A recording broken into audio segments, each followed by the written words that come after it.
Hello guys, have a nice day. Shear force diagram और bending moment diagram का lecture 6 आज discuss कर रहा हूँ।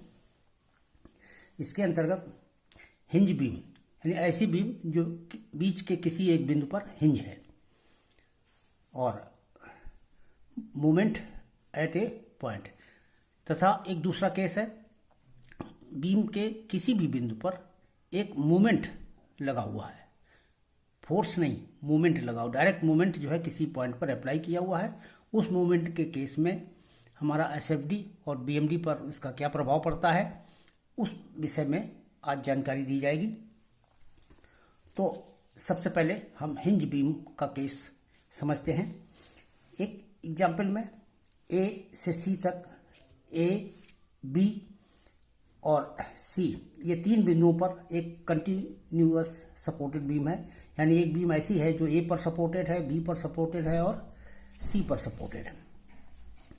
इसके डी पॉइंट पर ये बीम हिंज की हुई है, यानी इसमें कब्जा लगा हुआ है, यहाँ से ये मूव कर सकती है। इस हिंज पॉइंट की जो मुख्य विशेषता ये होती है कि इस पॉइंट पर बेंडिंग मोमेंट की वैल्यू हमेशा 0 होती है। बस यही प्रॉपर्टी याद रखने की है, ध्यान रखने की है। इस बिंदु के दोनों तरफ लिए गए सभी बलों के आघूर्णों का बीजगणितीय योग हमेशा 0 होगा। इसके दाहिनी तरफ के सभी बलों के आघूर्णों का बीजगणितीय योग भी 0 होगा। तो इस बिंदु पर जो है बेंडिंग मोमेंट डायग्राम या बेंडिंग मोमेंट की वैल्यू 0 होती है। बस यही एक पॉइंट मुख्य रूप से बताने की चीज़ है। इसी का यूज करते हुए हम इस प्रॉब्लम को सॉल्व करते हैं। तो देखिए, इसको सॉल्व करने के लिए ये बीम जो है, इस बीम को जो कब्जा होता है, हिंज होता है पॉइंट, ये 2 पार्ट में डिवाइड करता है। जब ये 2 पार्ट में डिवाइड करता है, हम दोनों पार्ट को अलग अलग बना लेते हैं। पहले हमने ये वाला पार्ट यहाँ से यहाँ तक का बना लिया, सी से डी तक का, और फिर हमने डी से ए तक का पार्ट ये नीचे बना लिया। तो इस तरह से हमारा ये 2 बीम बन गई अलग अलग, और दोनों बीम की एनालिसिस हम अलग अलग कर सकते हैं। तो पहले देखिए बीम ए डी में, पहले ए डी, इस बीम की एनालिसिस जब हम करेंगे तो इसके लिए हम मोमेंट लेते हैं। डी पॉइंट पर बेंडिंग मोमेंट 0 होता है। अभी मैंने बताया था कि जो हिंज सिरा होता है उस पॉइंट पर किसी भी दिशा में, चाहे बाईं ओर या दाहिनी ओर, किसी भी ओर हम लें, क्योंकि हमारी बीम बाईं ओर स्थित है तो बाईं ओर के सभी बलों का आघूर्णों का बीजगणितीय योग 0 होगा। इसलिए डी पॉइंट पर मूवमेंट लेने पर हम आर ए इंटू ये डिस्टेंस, तो ये डिस्टेंस हमारी 3 मीटर की है, तो आर ए इंटू 3 मीटर ये हो गया। ये बराबर होगा 6 इंटू यहाँ से यहाँ तक की दूरी, ये है 1.5 मीटर, तो 6 इंटू 1.5 मीटर। सिंपल इक्वेशन है। यहाँ से आर ए की वैल्यू सॉल्व होकर के 3 किलो न्यूटन प्राप्त हो गई हमको। तो यहाँ से आर ए का मान जब हमको ज्ञात हो गया तो फिर आर डी का मान हम ज्ञात कर लेते हैं। ये डी पॉइंट पर जो रिएक्शन है, एक और चीज देख लें, जब ये बीम हमारी इस पॉइंट पर सपोर्टेड है, बीच में पॉइंट लोड लगा हुआ है, तो नेचुरल है कि इस पॉइंट पर, इसके इस पॉइंट पर जो सपोर्ट की रिएक्शन है वो वर्टिकल डायरेक्शन में होनी चाहिए। तो ये वर्टिकल डायरेक्शन में रिएक्शन है। इसका मतलब ये ऊपर वाला इधर का जो पोर्शन है इस सिरे को ऊपर की ओर खींचेगा और ये सिरा ऊपर वाले बीम को नीचे की ओर खींचेगा। तो ये क्रिया और प्रतिक्रिया बल उपजते हैं यहाँ पर, जहाँ पर ये बीम हिंज होती है। तो इसमें ये इसके ऊपर बल लगाती है और ये वाला बीम जो है इस पर बल लगाती है, और दोनों की वैल्यू जो है समान होती है। तो इस पर जो प्रतिक्रिया कार्य करेगी वो इसी की दिशा में होगी। तो ये आर डी जो है, तो आर डी बराबर टोटल लोड में से ये रिएक्शन घटा दो, 6 में से 3, तो ये 3 किलो न्यूटन की हमारी आर डी की वैल्यू हो गई। जब आर डी इस पर लग रहा है तो यही आर डी इसके ऊपर भी लग रहा है, तो ये 3 किलो न्यूटन का बल यहाँ डाउनवर्ड डायरेक्शन में यहाँ कार्य कर रहा है। अब हमको इसके बाद हमको ये वैल्यू ज्ञात करनी है और आर सी, ये प्रतिक्रिया भी ज्ञात करनी है। तो इसको हल करने के लिए हम फिर आगे पोर्शन देखते हैं। यहाँ पर बीम डी सी, तो बीम डी सी में टेकिंग मोमेंट अबाउट सी, इस सी पॉइंट के अबाउट हम मूवमेंट ले लेते हैं, चाहे इधर से ले लें मूवमेंट या इधर से ले लें। तो यहाँ से जो मूवमेंट ले लेंगे तो सिरे पर तो आघूर्ण वैसे भी 0 होगा, इस पर भी 0 होता है, इधर भी 0 होता है, यहाँ पर भी 0 है। तो चाहे इधर, इसीलिए हमने सी पॉइंट पर मूवमेंट ले लिया तो सी पॉइंट पर मूवमेंट लेने से आर बी इंटू ये डिस्टेंस 2, यहाँ देखो वही लिखा है आर बी इंटू 2 बराबर ये रिएक्शन कितनी आई थी, 3 की आई थी, तो 3 गुणे ये टोटल डिस्टेंस कितनी हो गई 3 की, तो 3 इंटू 3 ये दोनों बराबर हो गए। इसको हमने सॉल्व किया, 3 त्रिका 9 में से 2 से भाग लगा देंगे तो आर बी बराबर 4.5 kilonewton, R B kilonewton, ये हमारा किलो न्यूटन में फोर्स की वैल्यू आर बी की वैल्यू आ गई। इसके बाद आर सी का मान हम निकाल लेंगे। जब एक ज्ञात हो गया, ये 3 का है, इसकी आर बी की वैल्यू ज्ञात हो गई 4.5, तो आर सी का मान हम निकाल लेते हैं। तो अगर हम आर सी को ऊपर मान लेते हैं, एज्यूम कर लेते हैं, तो R C plus R B बराबर ये रिएक्शन कितनी हो जाएगी, 3 के बराबर हो जाएगी। तो R B plus R C बराबर 3 हो जाएगा, और यहाँ से आर सी बराबर यही 3 में से आर बी की वैल्यू घटा देंगे। आर बी की वैल्यू 4.5 है, तो ये माइनस का 1.5 किलो न्यूटन बच गया। इसका मतलब आर सी की वैल्यू जो हमने चित्र में दर्शा रखी है ऊपर की ओर, ये ऊपर की ओर ना होकर के डाउनवर्ड दिशा में है, तो एक्चुअल में ये फोर्स हमारा डाउनवर्ड उत्पन्न होगा, क्योंकि आर सी की वैल्यू नेगेटिव प्राप्त हुई है। तो ये तो हमारे जब सारे फोर्स हो गए तो इनका शियर फोर्स डायग्राम तो ठीक उसी तरह से बन जाएगा। जब ये डाउनवर्ड है तो 1.5 का ये डाउनवर्ड हो गया, यहाँ से यहाँ तक चले आए। इसके बाद ये आर बी 4.5 की दूरी ऊपर उठ गए, तो ऊपर 3 बचेगा। यहाँ से यहाँ तक सेम एक ही जैसा डायग्राम होगा। यहाँ पर 6 का बल आ गया नीचे को, यहाँ 6 आ जाएगा, तो नीचे 3 बचेगा, और यहाँ से आए यहाँ पर, फिर ये 3 की रिएक्शन है और ये इसी पॉइंट पर पहुँच गए। इस तरह से ये हमारा एस एफ डी इसका तैयार हो जाता है डायरेक्ट। इसे आप किसी मेथड से कर सकते हैं, जो इक्वेशन बना के कर सकते हैं, कुछ भी कर सकते हैं, या डायरेक्ट मेथड से भी कर सकते हैं। सिंपली जब पॉइंट लोड लगे हों तब तो फिर डायरेक्ट मेथड से ही कर लेना चाहिए। इसके बाद बेंडिंग मूवमेंट डायग्राम बनाने के लिए इसका हम इस पॉइंट पर बेंडिंग मूवमेंट आपको पता है कि 0 होता ही है। इसका बी पॉइंट पर बेंडिंग मूवमेंट ले लीजिए, और बी पॉइंट पर बेंडिंग मूवमेंट कैसे लेंगे, वही ये रिएक्शन गुणा ये दूरी, तो इसकी वैल्यू आई 1.5 इंटू डिस्टेंस है 2, तो ये हमारा 3 किलो न्यूटन मीटर का मूवमेंट हो गया, और ये माइनस में हुआ 3 किलो न्यूटन मीटर का मूवमेंट, तो ये मूवमेंट तो यहाँ माइनस हो गया, यहाँ 0 हो गया, यहाँ ये वैल्यू हो गई। और इसका ये पॉइंट लोड का केवल केस है, इसलिए स्ट्रेट लाइन कर्व होगा, तो ये स्ट्रेट लाइन में मिला दिया जाएगा। अब जब इसका मालूम हो गया इस पॉइंट का, इसके बाद हमको इस पॉइंट पर इसकी वैल्यू निकालनी होगी। तो इस पॉइंट पर निकालने के लिए इधर से मूवमेंट ले लो डायरेक्ट, आर ए इंटू ए, तो आर ए इंटू ए, क्योंकि इधर से आघूर्ण जितना आएगा उतना ही आघूर्ण इधर से आएगा, इसलिए इसकी आर ए की वैल्यू हमारी कितनी आई थी, आर ए की 3 आई थी, तो 3 गुणे 1.5, तो 3 गुणे 1.5 ये किया तो 4.5 आ गया। तो ई पॉइंट पर 4.5 किलो न्यूटन मीटर का हमारा मूवमेंट हो गया, यानी ये पॉइंट हमारा 4.5 की ये वैल्यू हो गई, 3 की ये वैल्यू थी। अब हमारे ये बिंदु प्राप्त हो गए, ये तो कर्व खिंच चुका है, ये यहाँ वैल्यू प्राप्त हुई, यहाँ पर सारे पॉइंट लोड का डायग्राम है, तो सीधे मिला दिया जाएगा, इसको भी इससे मिला दिया जाएगा, अंतिम बिंदु तो 0 होता ही है। ये हमारा बेंड मूवमेंट डायग्राम इसका बन जाता है। इसकी एनालिसिस में बाकी कोई विशेष चीज नहीं है, केवल इसी बात को ध्यान रखने की जरूरत है कि जिस बिंदु पर हिंज होता है उस बिंदु पर उसके दोनों पक्षों के सभी बलों के आघूर्णों का बीजगणितीय योग 0 होता है। या तो बाईं ओर की गणना करेंगे तो उसके आघूर्ण का मान 0 होगा, उसके दाहिनी तरफ के बलों के आघूर्णों का योग लेंगे तो वो भी 0 होगा। दोनों की वैल्यू अलग अलग 0 के बराबर होती है। इसी प्रॉपर्टी का यूज करके हम इसके क्वेश्चन सॉल्व कर सकते हैं। ये तो हो गया आपका हिंज बीम के केस में। इसके बाद आइए हम बताते हैं bending moment at A point. किसी भी बिंदु पर, ये हम एक बीम कंसीडर कर लेते हैं ए बी। इस बीम पर के सी पॉइंट पर एक मोमेंट लगा दिया गया है। ये मोमेंट क्लॉकवाइज डायरेक्शन को दर्शा रहा है और इसकी वैल्यू है 20 किलो न्यूटन मीटर। तो 20 किलो न्यूटन मीटर का क्लॉकवाइज डायरेक्शन में यहाँ पर मोमेंट लगा हुआ है। तो इस मोमेंट का इस बीम पर क्या प्रभाव होगा, पहले इसको समझते हैं। इसको समझने के लिए पहले हम इसका बेंडिंग डायग्राम, नमन आरेख, तो इसका बेंडिंग डायग्राम जो बनेगा, यानी बीम इस मूवमेंट के कारण ये बीम किस तरह से मुड़ेगी, समझना इस बात को। बेंडिंग मूवमेंट डायग्राम नहीं बनाना है आपको, ये बीम कैसे मुड़ती है तो इसको जब यहाँ पर ऐसे मरोड़ा जाएगा, इसके अलावा और कोई फोर्स नहीं लगा हुआ, यहाँ पर ये जकड़ा हुआ है, यहाँ पर जकड़ा हुआ है, तो जब यूँ घुमाएंगे तो देख लीजिए ये इस तरह से होगा, यानी ये इसको क्लॉकवाइज डायरेक्शन में इस छड़ को रोटेट करने का प्रयास करेगी, तो इस जगह पर ये छड़ कैसी हो जाएगी, तिरछी हो जाएगी, इसके कारण ऐसे मुड़ेगी, यानी ये सिरा इधर का ऊपर की ओर हो गया और इधर का डाउनवर्ड हो गया। अब आप देख रहे होंगे कि इस पोर्शन में जो बेंडिंग मोमेंट ये कैसे, इसमें झुकाव किस तरह से आया, बीम में झुकाव हमारा नीचे की ओर आया है, तो ये हमारा पॉजिटिव ये है और ये माइनस में है, ये हमारा हॉगिंग है और ये हमारा सैगिंग है। यानी सैग का मतलब झोल जिसमें बन जाए वो सैग होता है मूवमेंट, और ये उठान जिसमें आ जाए, उभार जिसमें आ जाए, वो हॉगिंग मूवमेंट होता है।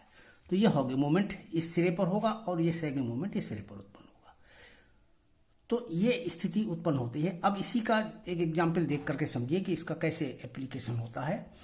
इससे पहले जो तुम्हारे डिफरेंट टाइप्स की प्रॉब्लम्स आती हैं उसमें जो मूवमेंट क्वेश्चन में दिया रहता है कि वो किस तरह से लगा हुआ है, तो जो मूवमेंट लगा हुआ है उसको देखिए, एक तो दिया रहता है किसी बीम के किसी पॉइंट सी पर एक ये ब्रैकेट बना हुआ है और इस ब्रैकेट के इस पॉइंट पर ये पॉइंट लोड एक लगा हुआ है।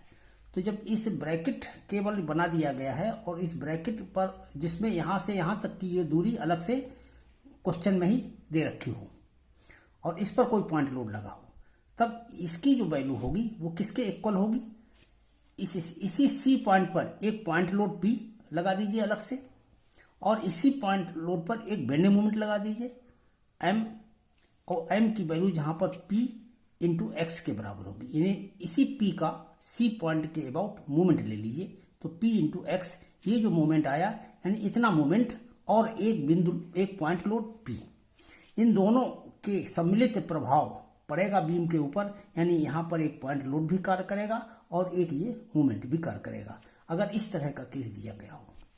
दूसरी तरफ अगर इस तरह का केस दिया गया है, एक ये सिंपल बीम है, इस बीम के इस सिरे पर ऐसे वर्टिकल डायरेक्शन में ये ब्रैकेट बना हुआ है सीधा, इस पर एक पी बल लगा हुआ है, एक बल पी यहाँ पर भी लगा हुआ है और इन दोनों पी बलों के बीच की दूरी ये एक्स दी गई है। तो इसमें एक्स जब ये दी गई है तो इसका मूवमेंट कितना हो गया, इसका मूवमेंट हो गया तुम्हारा पी इंटू एक्स, पी बल गुणे बीच की दूरी, तो पी इंटू एक्स ये तो मूवमेंट हो गया और ये मूवमेंट हुआ, ये भी क्लॉकवाइज डायरेक्शन में हुआ, लेकिन इन दोनों बलों का परिणामी आपस में जीरो हुआ, क्योंकि ये इस डायरेक्शन में बल है, ये विपरीत दिशा में है। रिजल्टेंट जब निकालेंगे तो इसका जो रिजल्ट होगा वो केवल एक मूवमेंट के बराबर होगा, इसमें पॉइंट लोड रिजल्ट में नहीं आएगा, केवल मूवमेंट ही कार्य करेगा, पी बराबर एम बराबर पी इंटू एक्स के बराबर, और ये होगा क्लॉकवाइज डायरेक्शन में इस बिंदु पर। अब इसके बाद सीधे हम एक क्वेश्चन डिस्कस करते हैं जिसमें ए बी एक बीम है, ए पर सपोर्ट है, बी पर सपोर्ट है, इसके सी पॉइंट पर 4 किलो न्यूटन का बल लगा है पॉइंट लोड, ई पॉइंट पर इधर से 2 मीटर की दूरी पर 4 किलो न्यूटन का बल यहाँ पर लगा हुआ है और इसके मिडिल पॉइंट डी पर एक 10 किलो न्यूटन मीटर का क्लॉकवाइज डायरेक्शन में मूवमेंट लगा हुआ है। तो इस पर मूवमेंट लगा है, इन दोनों पर ये पॉइंट लोड लगे हैं। अब इसका शियर फ्लो डायग्राम तो डायरेक्ट देख ले, ये हमारी रिएक्शंस डायरेक्ट आप गणना कर लेंगे, रिएक्शंस की गणना आप यहाँ देख सकते हैं।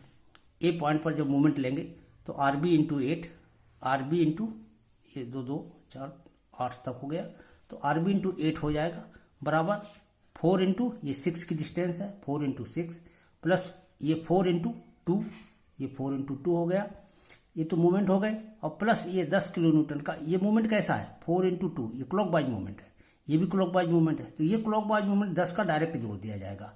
इस 10 में दूरी का गुणा गलती से न कर दें।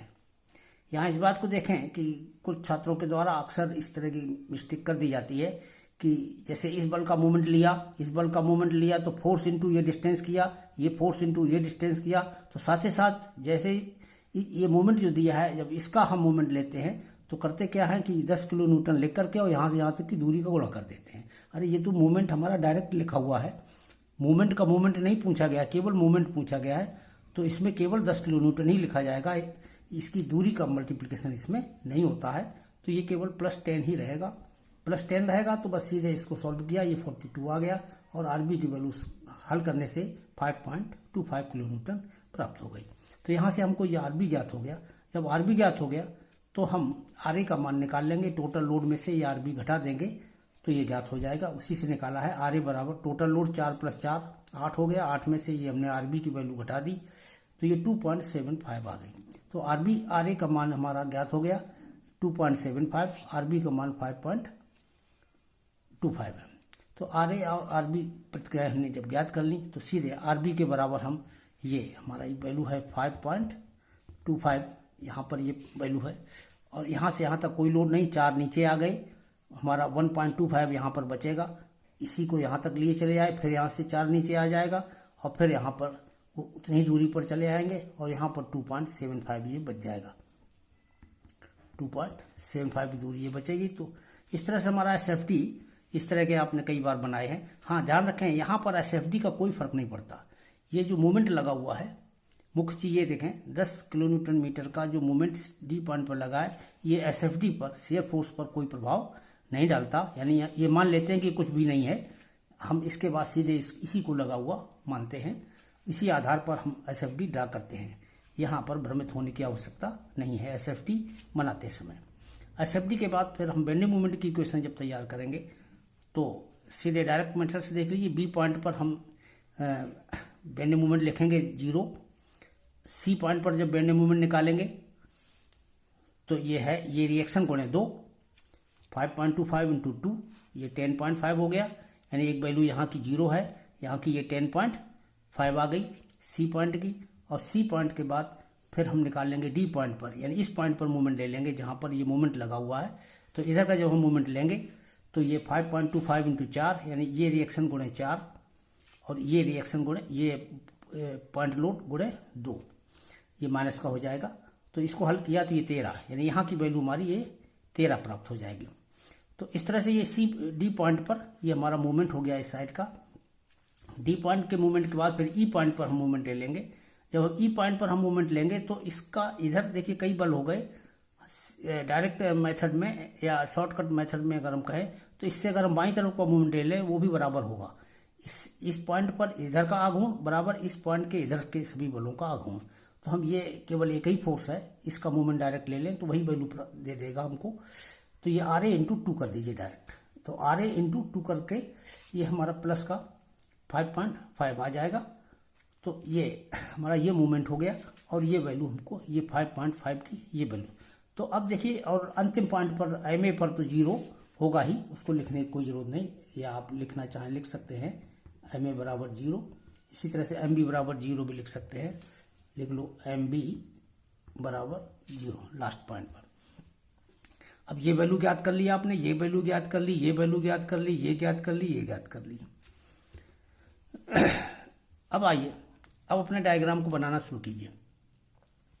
जब आप डायग्राम बनाना शुरू करेंगे तो पहले देखिए ये पॉइंट है, यहाँ पर ये दूसरा पॉइंट है, इसका शियर फोर्स डायग्राम देख लें। अगर ये आयताकार है तो ये हमारा स्ट्रेट लाइन में होगा, सीधा सीधी रेखा में इन दोनों बिंदुओं को मिला दें, ये बेंडिंग मोमेंट डायग्राम बन जाएगा। यहाँ पर भी आयताकार है शियर फोर्स डायग्राम, तो इन दोनों बिंदुओं को भी सीधी रेखा के द्वारा आपस में मिला दिया जाएगा। इस पॉइंट पर यानी मिडिल पॉइंट पर पहुंचते ही आप देखेंगे कि 10 किलो न्यूटन मीटर का जो मूवमेंट लगा हुआ है इसका प्रभाव क्या होगा। ये हमारे मूवमेंट कैसे हैं, दोनों सैगिंग मूवमेंट हैं, देख रहे हैं, जो कि प्लस में आ रहे हैं। प्लस के सारे मूवमेंट सैगिंग मूवमेंट होते हैं। ये मूवमेंट सैगिंग होगा इधर से बढ़ने पर या हॉगिंग होगा। इसको हम जोड़ेंगे या घटाएंगे, इसको किस तरह से शामिल करेंगे तो बताइए। इसके आगे इस डायरेक्शन में बढ़ने पर यहाँ पर देखिए ये जो हमने बताया था आपको नेचर, जिस पॉइंट पर मूवमेंट लगा होता है उस पॉइंट के अगर ये क्लॉकवाइज है तो आगे बढ़ने पर ये क्या है, हॉगिंग उत्पन्न करता है और ये पीछे सैगिंग होती है। तो इसके इधर बढ़ने अगर जब हम इस डायरेक्शन में मूव कर रहे हैं तो ये क्या डेवलप करेगा, हॉगिंग। यानी उस केस में इस मूवमेंट को हॉगिंग मूवमेंट ट्रीट करते हुए और वो भी एक ही पॉइंट पर, तो यहाँ पर 10 पॉइंट का हॉगिंग मूवमेंट हो गया। ये हमारा सैगिंग था 13 का, प्लस में था इसलिए ये सैगिंग था। जब हॉगिंग हो गया इसका मतलब माइनस में हो गया, तो ये माइनस का 10 माना जाएगा, यानी 10 का मूवमेंट डायरेक्ट हम डाउन कर देंगे। तो 13 में से 10 जब घटा देंगे तो प्लस का 3 बचेगा केवल। तो इसी पॉइंट पर हमें ये दूसरा बिंदु प्राप्त हो जाएगा जो कि +3 का मूवमेंट यहाँ पर दर्शाएगा, यानी ये कर्व सडनली ड्रॉप हो जाएगा। अब इसके बाद इस पॉइंट को ये पॉइंट हमको पहले से हम प्लॉट कर चुके हैं, इसको इस पॉइंट से स्ट्रेट लाइन के द्वारा मिला देंगे, क्योंकि ये सारे कर्व हमारे रेक्टेंगुलर हैं, कहीं भी इसमें सारे पॉइंट लोड ही है, यूडीएल कहीं भी नहीं है, इसलिए पैराबोला नहीं बनेगा इसमें। तो ये स्ट्रेट लाइन से मिला देंगे और इसको इससे स्ट्रेट लाइन से मिला देंगे। इस तरह से ये हमारा बेंडिंग मोमेंट डायग्राम बन गया। यहीं पर एक बात आप रिवर्स डायरेक्शन में समझ लें। अगर आपने अपनी फिगर इधर से ड्रा करना शुरू किया है, आपने इक्वेशन लेफ्ट साइड से बनाई है ए की तरफ से, तो पहले आप ये पॉइंट प्लॉट करें, फिर ये पॉइंट प्लॉट कर रहे हैं, इसको मिला दें सीधी रेखा से, ये वो बन गया। इसके बाद फिर क्या करेंगे, यहाँ के बाद ये पॉइंट कैसे, जब हम इस पॉइंट पर यहाँ इधर से मूवमेंट लेंगे, एक बात देखिए, डी पॉइंट पर जब हमके बाएं तरफ के बलों का मूवमेंट लेंगे तो हमको 3 की वैल्यू प्राप्त होगी। डी पॉइंट पर बाईं तरफ के जो बल हैं इनका मूवमेंट लेते हैं तो कितनी वैल्यू प्राप्त होगी, 3 की वैल्यू प्राप्त होगी। अब 3 के आगे इस मूवमेंट का क्या प्रभाव होगा, अब हम किधर को मूव कर रहे हैं, अब हम इस डायरेक्शन में मूव कर रहे हैं। अब हमारे मूवमेंट की डायरेक्शन क्या है, ये है। जब हमारे मूवमेंट की डायरेक्शन ये है तो देखिए इसका प्रभाव क्या होता है, इस डायरेक्शन में क्या होता है। यहाँ पर आइए, यहाँ पर देखिए कि जैसे ही हम इस पॉइंट को पार करते हैं ये कैसा मूवमेंट हो जाता है, सैगिंग। ये सैगिंग मूवमेंट आगे जोड़ जाता है। सैगिंग का मतलब प्लस, तो इसी पॉइंट पर आपको +10 जोड़ना होगा। 3 में +10 जोड़ करके जो वैल्यू आ जाएगी +13, डायरेक्ट ऊपर उठना होगा। तो अगर हम बाईं तरफ से बनाते हैं और इसमें क्लॉकवाइज मूवमेंट है, यानी यही स्थिति है, तो इसमें ऊपर उठना होगा और इसमें ऊपर उठ करके, और अगर यही डायग्राम इधर से बनाते हैं तो हमको इधर से मूवमेंट लेने पर ये 13 पहले प्राप्त होगा, उसमें ये डाउनवर्ड प्राप्त होगा। तो पहले आप इस कंसेप्ट को समझ लें कि ये हॉगिंग इस डायरेक्शन में है और सैगिंग इस डायरेक्शन में है। अगर आप इधर से इधर को जा रहे हैं तब आपको जोड़ना होगा, और इधर से इधर जा रहे हैं तो ये घटाना होगा। लेकिन ये कंडीशन केवल इसी क्लॉकवाइज मूवमेंट के लिए है। अगर यहीं प्रश्न में एंटी क्लॉकवाइज मूवमेंट यही दे दिया गया होता तो ये स्थिति बदल गई होती, सैगिंग इधर आ जाता, हॉगिंग इधर आ जाता। इसलिए इस फिगर को आप साथ में बना करके एक बार संतुष्ट हो लें कि आपको किधर से जोड़ना है, किधर से, यानी हॉगिंग किधर है और सैगिंग किधर है, किस साइड में है, दाईं तरफ सैगिंग है या बाईं तरफ सैगिंग है। इस चीज को समझ लेना ज्यादा जरूरी है। केवल यही पॉइंट इसमें ऐसा है जो कभी भी भ्रम की स्थिति पैदा करता है कि मूवमेंट जो लगा है इसे हम जोड़ें या घटाएं, क्योंकि ये जोड़ा भी जा सकता है और घटाया भी जा सकता है। तो इस पॉइंट को ही बताना हमारा मुख्य पर्पज था। बाकी सारी गणनाएं तो आप लोग पहले कई प्रश्नों में भी कर चुके हैं, बेंडिंग मोमेंट डायग्राम बनाने के लिए और शियर फोर्स डायग्राम बनाने के लिए, और उनका आपने अभी तक अभ्यास भी कर लिया होगा। Thank you.